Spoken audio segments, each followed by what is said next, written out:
So my name is Philip Evans, Secretary General at F&L, and today we are meeting to hear about measuring industry temperature. So why now? The reason is that the importance, visibility and leadership of the supply chain and the logistics sector has never been higher. The logistics community is in the spotlight and wishes, indeed its stakeholders require, that it shows leadership through sustainable actions. We come together because we believe that it is possible to develop business models that are both economically and environmentally sustainable. Indeed, after COVID, we can build forward better. So now is the right time to measure the logistics sector. For now, our work must continue online in the digital space. And to that end, the board of F&L has decided that our November conference will take place online. The United Nations, and in particular UNCTAD, have been incredibly supportive. And we're in discussions with Jan Hoffman and his team to determine a suitable date in 2021 for our meeting at the United Nations in Geneva. On a positive note, as we will be online, we hope that more of you will be able to join us remotely. Please keep the 12th and the 13th of November in your diaries, and you'll hear from Audrey shortly. I'm delighted that we're able to take this next step in partnership with Kuehne Logistics University. The KLU and Kuehne announced last week that they have jointly founded an independent research centre for sustainable logistics and supply chains based in Hamburg. The centre's academic director is Dr. Moritz Pettersson, and the leadership team includes Professor Alan McKinnon, who many of you will know not least as the author of Decarbonising Logistics. So therefore, for our update, I'll hand over to Professor McKinnon to update us on where he believes the logistics sector has got to in the sustainability debate and what is now required. After some brief comments from other members of the community, we'll then come back to Alan for a formal introduction to the survey. I should also say that you'll receive an email from Audrey later today with the survey link, and I would ask that you circulate this amongst your network. Please also note the deadline for the survey is Friday the 2nd of October, so only a couple of weeks. But it is brief, and as you'll hear from Alan, it's very easy to fill in. So what I would ask today as well is that as we're busy and we're keeping this short, if you have any questions or comments, please initially put them in the chat box so that we can follow up. Alan, over to you. Okay, thank you very much, Philip, for that introduction. And I can say it's a real pleasure and honour to be able to collaborate with F&L in this initiative. This is going to be a very brief update on where we are on decarbonising logistics. Although the survey is looking more generally at sustainability, I'm focusing here on one of the main negative externalities of logistics, which is the desire to reduce CO2 emissions. There, unfortunately, is a steady stream of scientific evidence these days to show that all the climate metrics are going in the wrong direction, and unfortunately at an accelerating rate. I know in F&L conferences, you've had climate scientists alerting you to the challenge that's facing us in terms of global temperature, rising sea levels, ice melt. And driving all of this, of course, is the concentration of greenhouse gases in the atmosphere. And we have very limited time to deal with this. This is data that comes from the Intergovernmental Panel on Climate Change. Looking at the carbon budget we have remaining to stay within a 1.5 degree temperature increase by 2100. The mathematics are really simple here. I mean, in 2018, that budget was 420 gigatons of CO2. We're currently emitting 42 gigatons per annum. So you divide 42 into 420, and it suggests if we continue at that rate, then we will have exhausted that carbon budget by the end of this decade. So we really have to act very urgently. And of course, we're not beginning, but we've been seeing the consequences of this. I always draw people's attention to a monthly inventory of extreme weather events around the world compiled by the US National Oceanic and Atmospheric Administration, which makes very worrying reading. Many of these extreme weather events never get covered in the media, but their frequency is increasing and their intensity is increasing as well, as this was revealed by some recent publications. And of course, we have seen climate-related environmental catastrophes recently. Cast your mind back to the end of last year when we saw the Australian bushfires, 17 million hectares of land was burnt in those fires. 33 people got killed, but over 1 billion animals lost their lives in that. And at the present time, we're seeing the conflagration in the west coast of the United States. The worst drought on record, followed by climatic conditions, which has caused these horrendous fires. Believe it or not, about 12% of the population of Oregon have had to leave their homes as a consequence of that. But there's been COVID. I mean, hasn't the COVID crisis driven down our greenhouse gas emissions? Hasn't COVID got us on a track towards a low carbon future? Well, it is true that there was a very deep reduction in the daily emission rate for greenhouse gases at the worst of what we call the confinement. There was a report published just last week by the UN and World Meteorological Office where they published this graph to show by how much emissions fell, about 17% reduction in the daily rate of CO2 emissions worldwide. And you can see the biggest contributor to that was actually surface transport, which was greatly reduced. And it's not just CO2, which is an invisible gas. Other forms of pollution, again, were greatly reduced during the COVID crisis, about 50% reduction, they reckon, in air pollution in Europe. And look at the case of New Delhi with the before and after picture. And one thing that has done, it seems to me, is increased public awareness of how good the environment could be if we could only find a way of reducing our emissions. And if we look at the effects of COVID on emissions from freight transport worldwide, the International Transport Forum, several months ago, published a really interesting transport brief in which they estimated that CO2 emissions from freight transport worldwide, by all transport modes, fell by about 28% at that point of maximum confinement. Now, that's an interesting figure because last year, the International Transport Forum published a report in which they described what they call their current ambition scenario for cutting freight emissions worldwide by 2030. And they were anticipating about a 30% reduction in CO2 emissions from freight by 2030. So what essentially happened was we almost reached that target emission, which was set for a 15-year period over only 3 months. So it's a measure of just how dramatically COVID actually reduced freight-related CO2 emissions. But of course, that was only temporary. The economies have begun to rebound, and we've seen quite a dramatic increase in the amounts of freight transport recently and the associated CO2 emissions. This is some the results of some research done by a company called S&P Global, who have been looking at the way in which freight-related emissions are currently rising in Europe. I mean, clearly what happened in COVID was not sustainable. I wouldn't suggest for a moment that is the way we decarbonize our economy or our logistics system. But what it did do was reveal to us the scale of the changes that will be required to drive down emissions.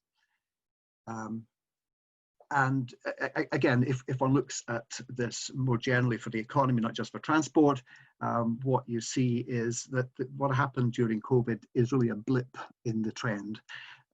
We're quickly getting back onto that current trajectory, which is increasing net emissions. Whereas if you look at the green line on that graph, that is the trajectory we have to get onto to stay within our 1.5 degree temperature increase by 2050. But we know now how we can deal with this problem. Just yesterday, there was a report published by the Energy Transitions Commission, Making Mission Possible. And in that report, you can see the link if you want to read it, have a diagram in which they have very cleverly encapsulated all the elements in that solution to deal with the climate change problem. And it's worth noting that in the top right-hand corner there, they have flagged up zero carbon logistic chains as a key contributor.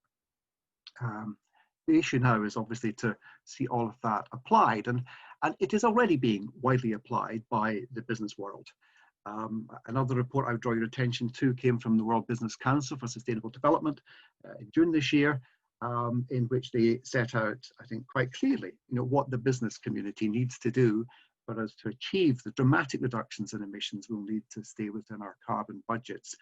And much of that's already happening. You know, according to the Carbon Disclosure Project, for example, last year, European companies as a whole spent about 124 billion euros on low carbon investments, and note that about half of those went on transport related activities.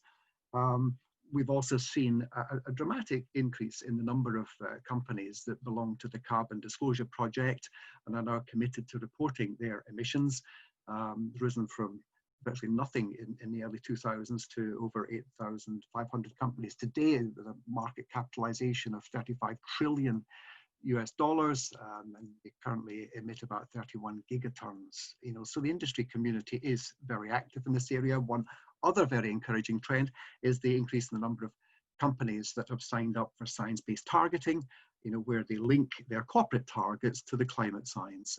I checked last week, it's about, I think, 980 companies are now signed up for science-based targeting. One other thing which I think is going to be the game changer is the monetization of carbon emissions. I'll draw your attention to a World Bank dashboard that's compiled every year, looking at carbon pricing schemes around the world. That's the map showing you where they currently are. The World Bank reckons there are 61 of these schemes, either in operation or currently scheduled, mixed between 31 emissions trading schemes and about 31 carbon taxation schemes. Once they are all implemented, that will cover almost a quarter of global greenhouse gas emissions, and will generate a lot of revenue for the authorities running these schemes. It was estimated in 2018, for example, that the total value of these carbon pricing schemes worldwide was about $52 billion. Of course, the issue is what use is made of that money. Hopefully it will be hypothecated for environmental improvement. And also just draw your attention to the fact that the world's biggest emissions trading scheme currently, which we have here in Europe, has seen the price of a ton of CO2 steadily rising. So what this means then is that increasingly we will see carbon, the cost of carbon, factored into companies' balance sheets. And they will then be cutting carbon for commercial and financial reasons as much as to do the right thing for the planet. And then finally, what are governments doing?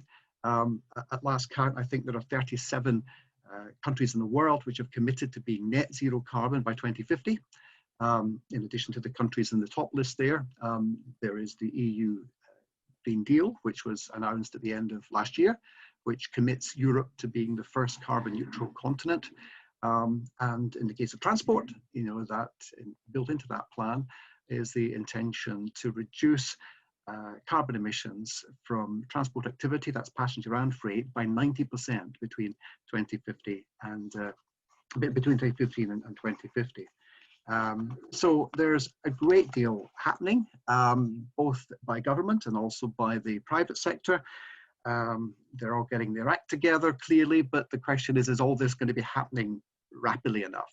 And that's part of the reason for us wanting to conduct this survey, really, to see how far companies are in their efforts to improve the sustainability of their operations.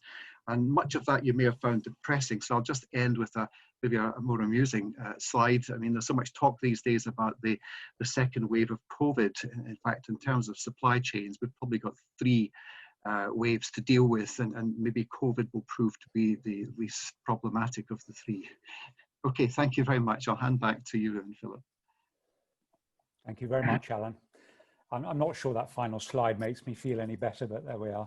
That's very helpful. I thought a particularly important point there is the point about the graphics and how the visualization of where the logistics sector as a whole appears. It's no longer hidden away and tends to be highlighted. And in one of your graphics, it was right at the top, logistics contribution and what could be done.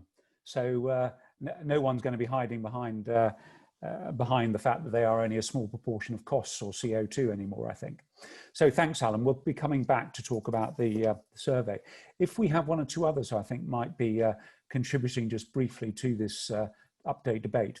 Have we got, is Wolfgang with us? Wolfgang Lehmacher? Are you there, Wolfgang? Yes. He unmutes himself. Yes, I'm here, Philip. Wolfgang, perhaps you'd like to just take a quick flick at these quotes, if you'd like to pick on anything that you'd like to comment on for everyone's benefit. Yeah, I have a favorite here, which is sustainably oriented companies outperform pure profit and pure environmental driven business. And I picked that one because it helps me to address a big misunderstanding. Whenever I talk about sustainability, people think about environment.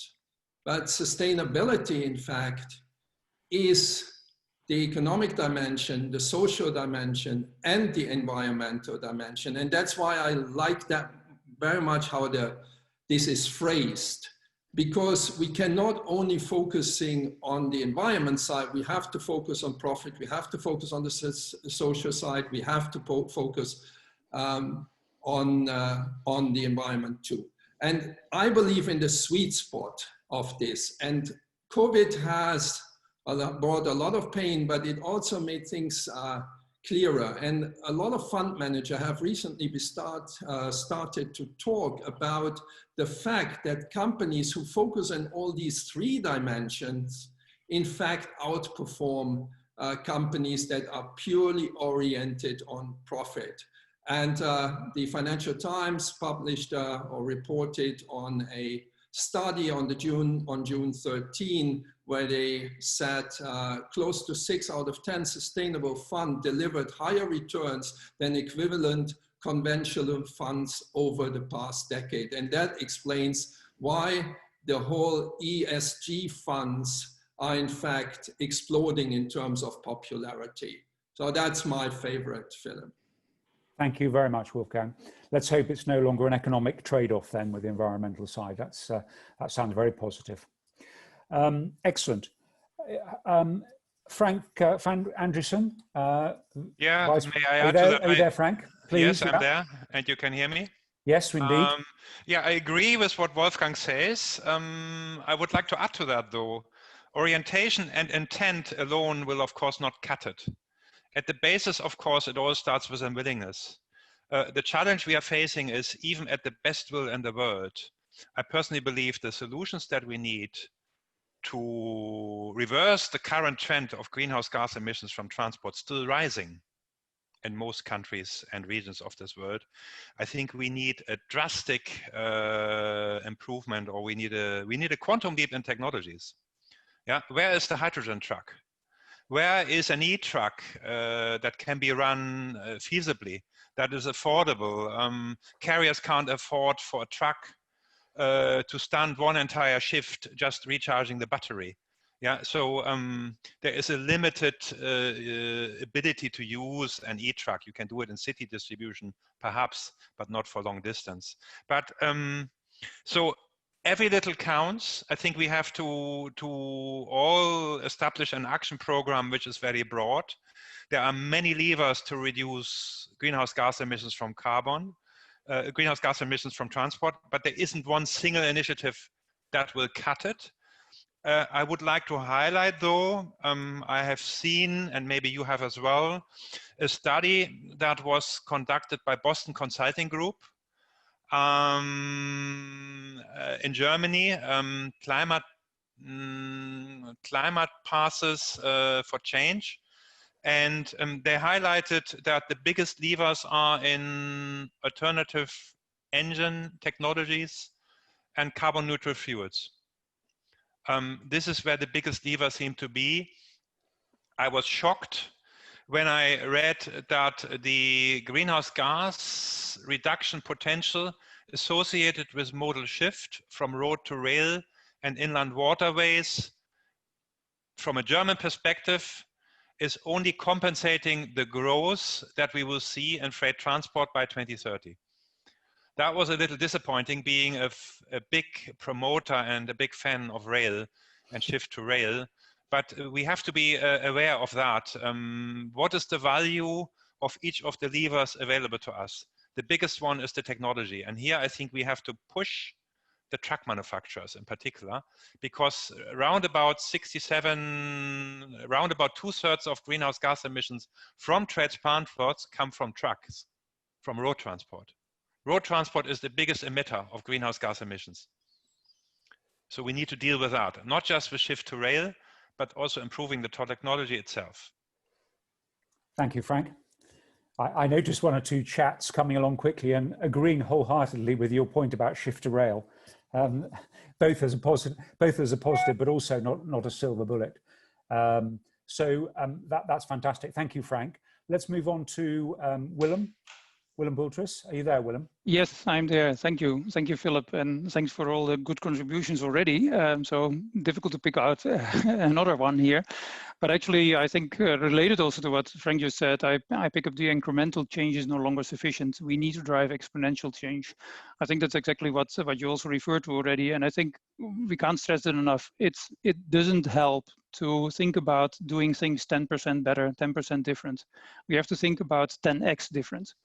Now, what is an industry where this is a typical thinking? Actually, it's in the startup world. So we have to look at a lot of different technologies, companies that are used to think out of the box, don't have a history, and start to think with a blank sheet of paper. And in that sense, it's not enough, I think, to just think about how can we make more efficient trucks or how can we make more efficient trains. We have to think about the total system. We have to think out of the box. We have to look at the overall system. Do we actually need transport in a lot of cases, or can we solve things in a different way? Let's think about what the impact of 3D printing might have actually on transport needs. Let me give you one example. I recently had a discussion with the city of Munich, the city officials that actually are concerned about traffic jams caused by trucks delivering all the online shopping products, and especially the clothing that people are buying and then sending back because it doesn't fit. So actually a simple application, a mobile phone application that can help you to measure your sizes so that you order the right clothing in the first place, can actually reduce the amount of traffic in cities tremendously. Now, nobody thought about actually how to solve traffic problems and logistics problems by using an app to measure your clothing size.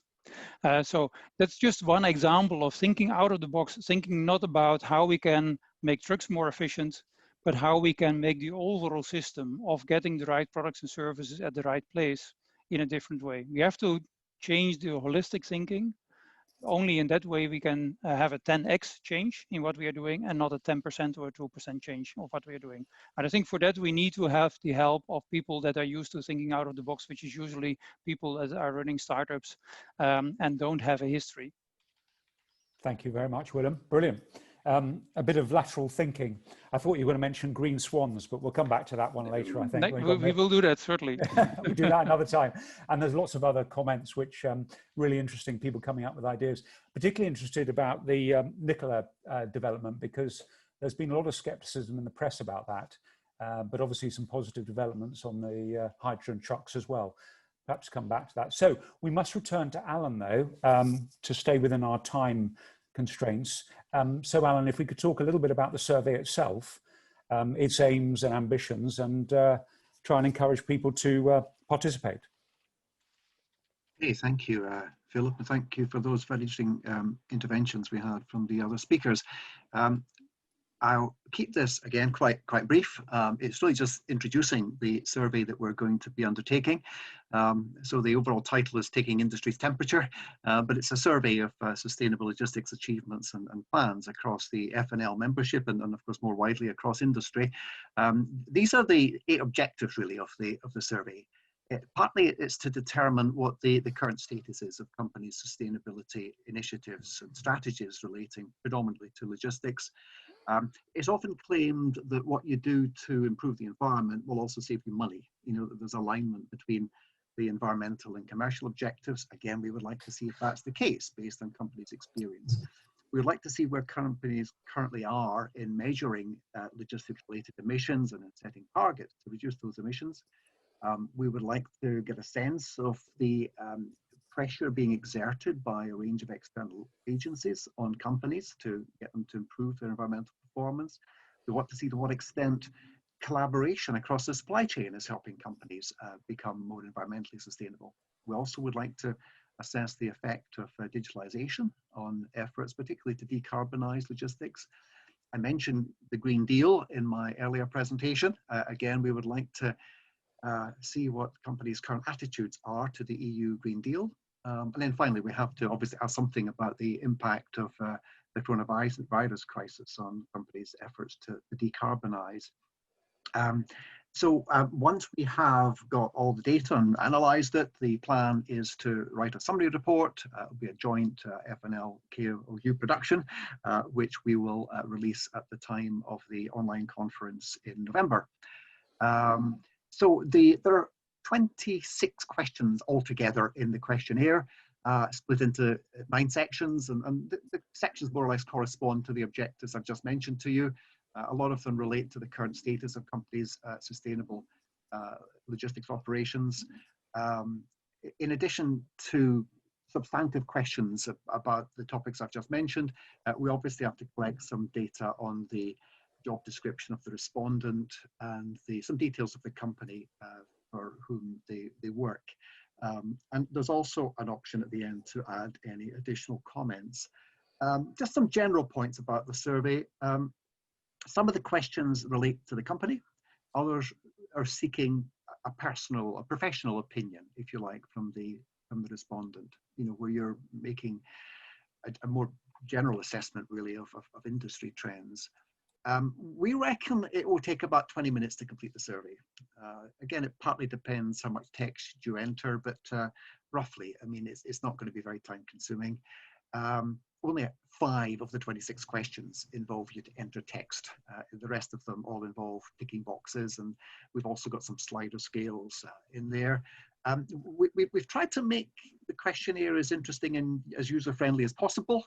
So we have got different styles of questions, and that hopefully should make the thing a little bit more interesting to you. We guarantee confidentiality, of course.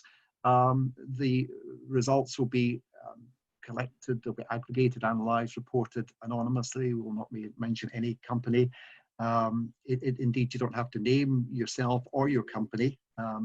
We would like to get some details so that we can classify companies for our analysis, but you don't need to say who you are.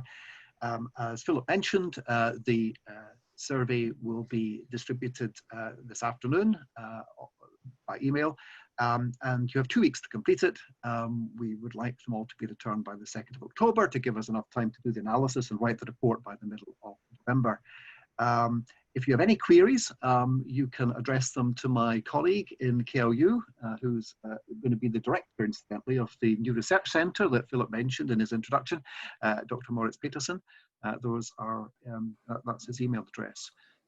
So all I can say is that please help us and help us to maximize the response rate, because that will obviously make the results of this exercise so much more valid and representative of the industry. Okay, thank you. Thank you, Alan. And that is absolutely perfect timing, because I make it 11:30 or 11:31, so brilliant. Thank you so much, Alan, and thank you very much to our other contributors. Some great comment and insight. Those of you who have to disappear, of course, thank you so much for joining us.